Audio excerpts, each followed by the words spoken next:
కదలి రండి తెలుగుదేశ కార్యకర్తలారా, త్యాగాలకు వెనుదీయని దేశభక్తులారా. కదలి రండి తెలుగుదేశ కార్యకర్తలారా, త్యాగాలకు వెనుదీయని దేశభక్తులారా. నందమూరి ఆశయ రథ సారథ్యం మీరే, చంద్రబాబు స్వర్ణాంధ్రకు నిర్మాతను మీరే.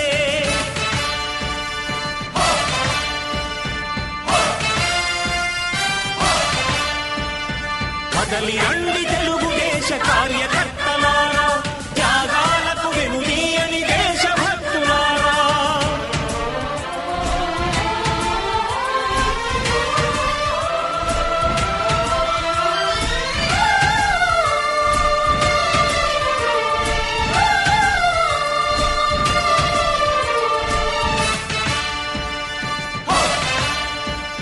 ఈరోజు గుడివాడ పట్టణంలో ప్రముఖుడు, అట్లాగే ఎన్టీఆర్ స్టేడియం కమిటీ మెంబర్ అయినటువంటి మాకు చిరకాలంగా ఉన్నటువంటి మా ఆత్మీయులు కిలారపు రంగప్రసాద్ గారు ఈరోజు తెలుగుదేశం పార్టీలో జాయిన్ అయ్యి, అట్లాగే ఆయన స్నేహితులు, ఆయనతో పాటు ఉన్నటువంటి మిత్రులు అందరూ కూడా ఈరోజు తెలుగుదేశం పార్టీలో జాయిన్ అవ్వడం జరిగింది.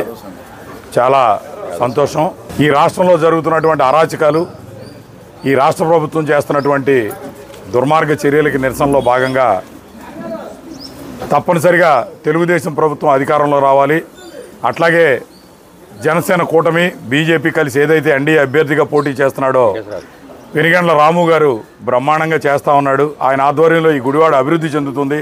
తప్పనిసరిగా బిడ్డలకు ఉద్యోగాలు వస్తాయి, మన ప్రాంతంలో రైతాంగానికి మేలు జరుగుద్ది అనేటువంటి లక్ష్యంతో ఈ రోజున రాము గారి నాయకత్వంలో పనిచేస్తాను. తప్పనిసరిగా ఆయన గెలుపులో నేను కూడా భాగస్వామిని అవుతానని చెప్పి ఈరోజు తెలుగుదేశంలో పార్టీలో చేరినటువంటి రంగప్రసాద్ గారికి, ఆయన మిత్ర బృందానికి, యాదవ్ సంఘం తరఫున వచ్చినటువంటి మిత్రులు, స్నేహితులు అందరికీ కూడా సాదరంగా తెలుగుదేశం పార్టీలోకి స్వాగతం పలుకుతూ తప్పనిసరిగా రాబోయే కాలంలో మనందరం కలిసి ఈ గుడివాడ అభివృద్ధికి పాటుపడదామని చెప్పి తెలియజేస్తాం.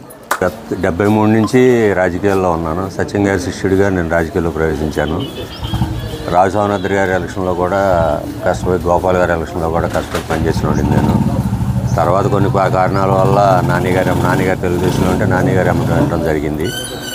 15 సంవత్సరాల నుంచి నాన్నగారు ఎమ్మట ఉన్నామన్నమాటే, కానీ ఏ రోజున ఆయన మాకు అందుబాటులో ఉండేవాడు కాదు, చేసేవాడు కాదు.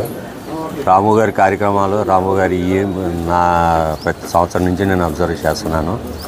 ఆయన నియోజకవర్గానికి మంచి కృషి చేస్తాడు, అందరికి ఉపయోగపడతాడు, నియోజకవర్గం బాగుపడుతుందనే ఉద్దేశంతో ఈరోజు నుంచి తెలుగుదేశం పార్టీలో నేను, నా మిత్రులు, యాదవ సంఘీయులు అందరం కూడా తెలుగుదేశం పార్టీలో చేరటం జరిగింది.